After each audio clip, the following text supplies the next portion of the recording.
Welcome back, chemists. In this video, our focus will now turn to a major classification of reactions called redox reactions.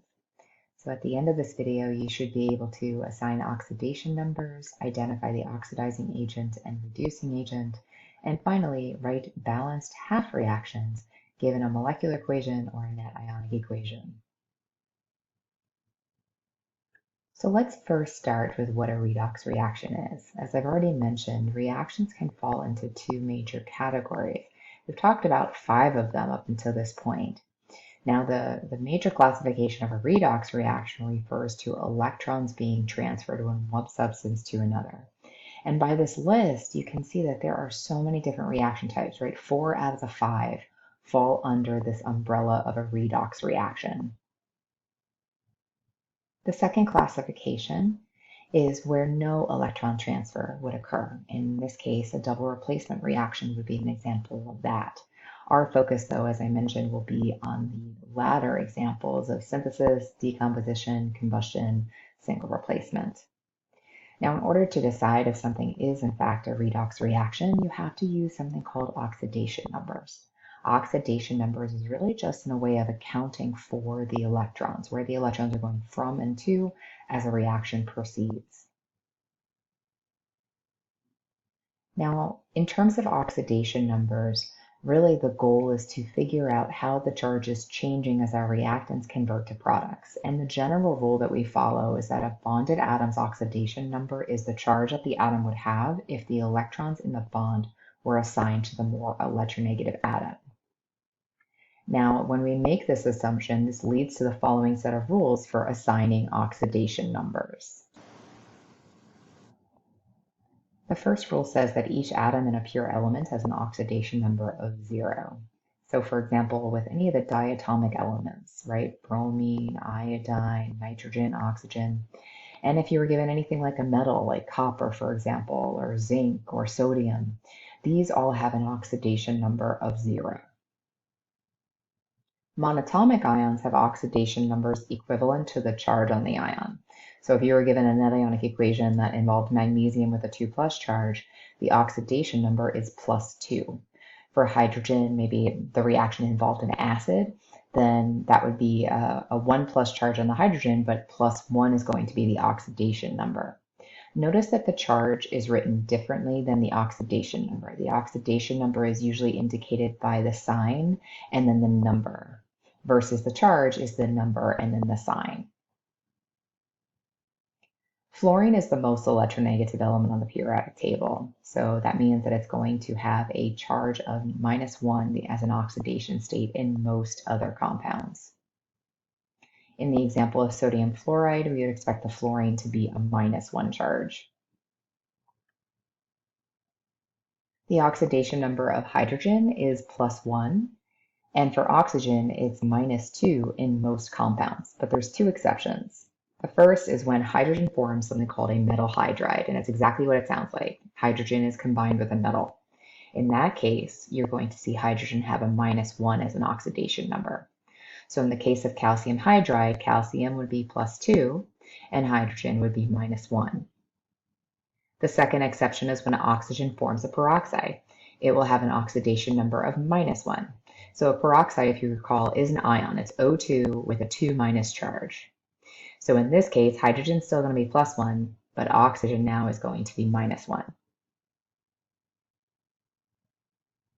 And then the sum of the oxidation numbers must be 0 if the compound is neutral, and it must be equivalent to the charge if it's a polyatomic ion. So in the case of the hypochlorite ion here, we would expect that these 2 oxidation numbers to add up to the charge, which it does. So let's try some examples. So one of the best pieces of advice I give you is to assign oxidation numbers to the elements that you know first. Then the rest tend to work themselves out. So with aluminum oxide, I've already put a -2 on top of the oxygen. That means that aluminum has to be +3 in order for it to add up to a neutral charge. If we take phosphoric acid, we know that hydrogen is +1 and we know that oxygen is -2. So -2 times 4 is -8. Plus a +3, we have a -5 charge right now. So that means in order for this to add up to 0, phosphorus has to be +5. If we do the same thing with C with dichromate, oxygen is going to have an oxidation state of -2 according to our rules. -2 times 7 is -14. Again, we need it to add up to the 2 minus charge on the dichromate ion. So that means that each chromium has to be a +6. For sulfuric acid, hydrogen's +1, oxygen's -2. In this case, in order for it to add up to a neutral charge, sulfur has to be +6.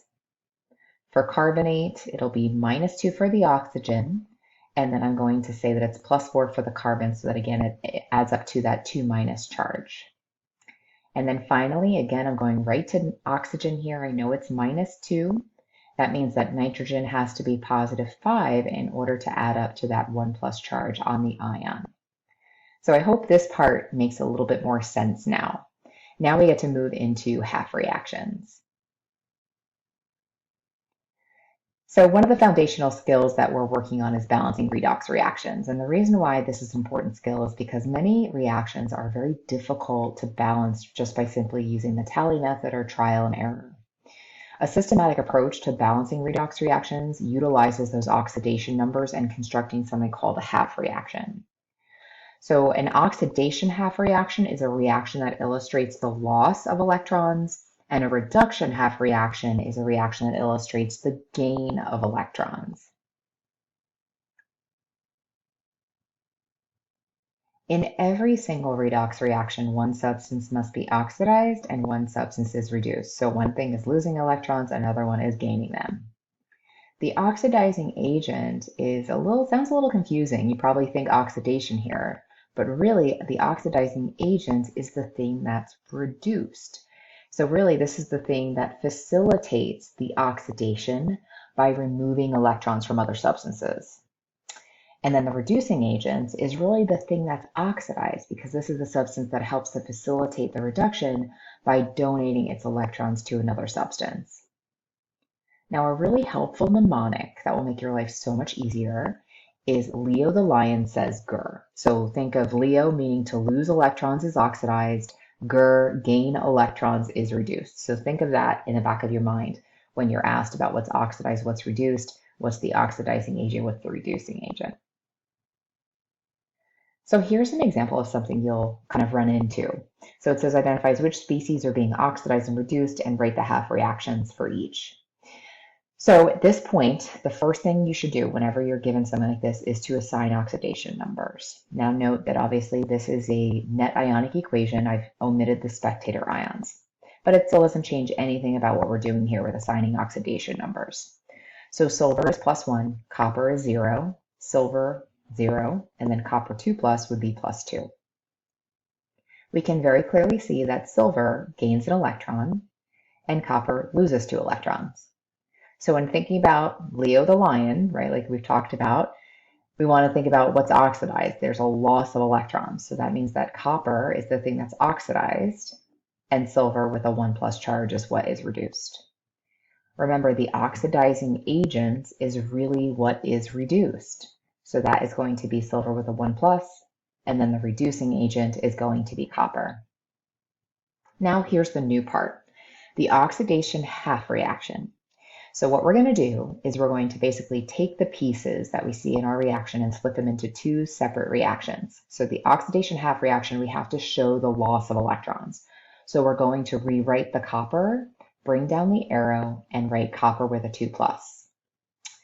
Now for this, it is important that you are balanced for both mass and charge. So what does that mean, right? So we see that there's 1 copper on the left-hand side and there's 1 copper on the right. So that's good. We are balanced for mass. But then the second thing is we have to make sure that we're balanced for charge. So notice on the left-hand side, there's a net charge of 0. On the right-hand side, there's a net charge of 2+. So in order to get a net 0 charge on both sides, to have them both be equal, we have to put 2 electrons there. So when you add +2 and then those -2 electrons, that equals 0. So we're now both balanced for mass and charge. For the reduction half reaction, it's going to look very similar. Just bring down the substances that are participating in the reduction. We are balanced for mass here. We need to make sure we're balanced for charge by putting an electron on the left-hand side. That way both sides, again, are neutral.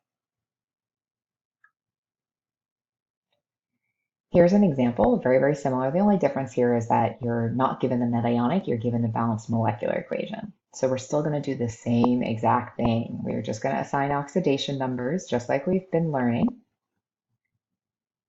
And then again, we notice that hydrogen is gaining an electron, and we notice that magnesium is losing 2 electrons.